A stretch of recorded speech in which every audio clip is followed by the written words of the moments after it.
हनुमान जी अशोक वाटिका में। हनुमान जी सीता की खोज के अपने निश्चय पर अडिग हो गए। उन्होंने प्रण कर लिया कि जब तक मैं यशस्विनी श्री रामपत्नी सीता का दर्शन न कर लूंगा तब तक इस लंकापुरी में बारंबार उनकी खोज करता ही रहूंगा। इधर यह अशोक वाटिका दृष्टिगत हो रही है जिसके भीतर अनेक विशाल वृक्ष हैं। इस वाटिका में मैंने अभी तक अनुसंधान नहीं किया है, अतः अब इसी में चलकर जनकुमारी वैदेही को ढूंढना चाहिए। वह अशोक वाटिका चारों ओर से ऊंचे परकोटों से घिरी हुई थी, अतः वाटिका के भीतर जाने के उद्देश्य से हनुमान जी उसकी चहारदीवारी पर चढ़ गए।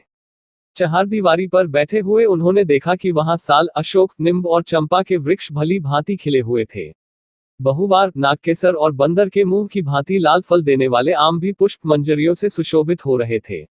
अमराइयों से युक्त वे सभी वृक्ष शत शत लताओं से आवेष्टित हो रहे थे।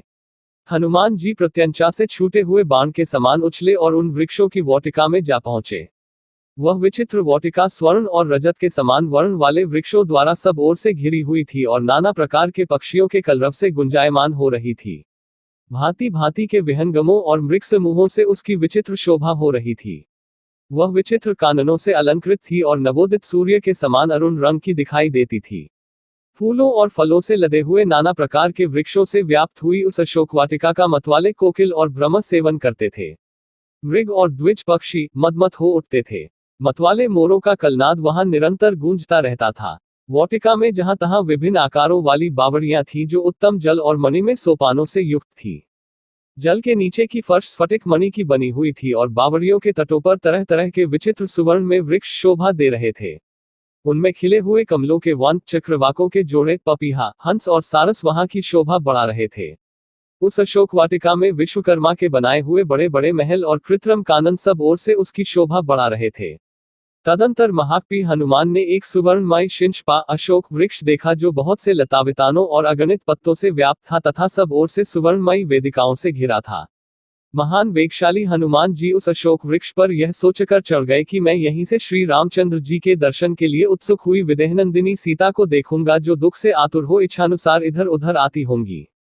यह प्रातःकाल की संध्योपासना का समय है और संध्याकालिक उपासना के लिए वैदेही अवश्य ही यहाँ पर पधारेंगी। ऐसा सोचते हुए महात्मा हनुमान जी नरेंद्र पत्नी सीता के शुभागमन की प्रतीक्षा में तत्पर हो उस अशोक वृक्ष पर छिपे रहकर उस संपूर्ण वन पर दृष्टिपात करते रहे। उस अशोक वाटिका में वानर शिरोमणि हनुमान ने थोड़ी ही दूर पर एक गोलाकार ऊंचा 1000 खंभों वाला गोलाकार प्रासाद देखा जो कैलाश पर्वत के समान श्वेत वर्ण का था। उसमें मूंगे की सीढ़ियां बनी थी तथा तपाए हुए सोने की वेदियां बनाई गई थी।